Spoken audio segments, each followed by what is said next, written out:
Hello.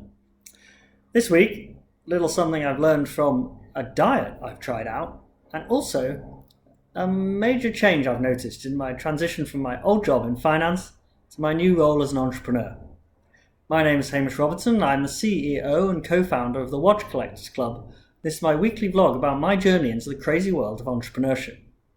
This week I worked hard on my book project, did some more editing and some restructuring with the help of some very valuable input from friends and my business partner. I've learned something fascinating as I've tried a new diet. I wanted to try what's known as a keto diet, where you remove the carbs from your diet and only eat meat, fats and vegetables.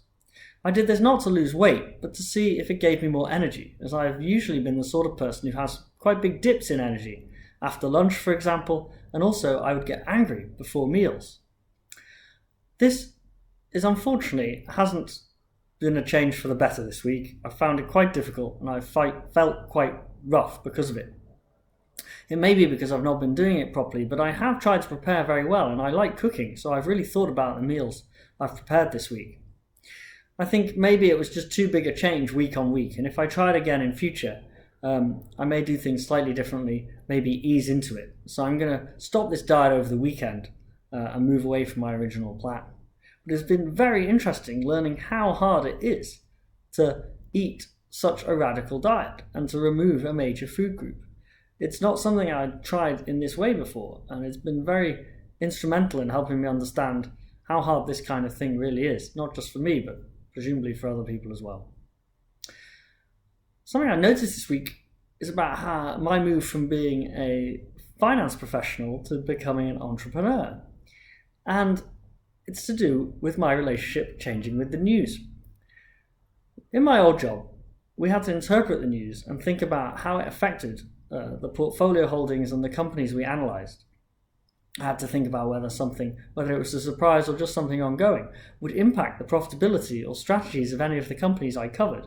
And as a team, we would have to think about how any news or changes in circumstances affected the portfolio that we invested. We would talk about it. We had a process. I had a process for dealing with the news. 4 months out of that job, I now have the same attentiveness to the news and the same, I'm tuned in to what's going on, but I don't have that second step. Nothing that happens in the news at the moment can affect my business. It's too early stage for that to happen. So I'm feeling this sort of very odd thing, especially in very newsworthy weeks like this one with the US election and the UK going into lockdown, where not having that second step is leaving me just sort of confused almost as to what to do when I'm thinking about the news. The answer, of course, is to follow the news less, to care less about the news, spend less time on it, and certainly think about it less, and to redirect that focus into the new skills and new things I have to learn in my job as an entrepreneur. That's what makes this journey so exciting as I move away from what I used to do and what I used to find great enjoyment doing, and then find new enjoyment elsewhere. It's not a bad thing. One is not better than the other. It's just a change in how I want to spend my time and how I have to build my skill set going forward. This week is a good example of that, and it's been really interesting. If you want to keep following my journey, please keep watching these videos. I appreciate any and all feedback. And if you're interested in the Watch Collectors Club, please go to www.thewatchcollectors.club or follow us on Instagram. Thank you.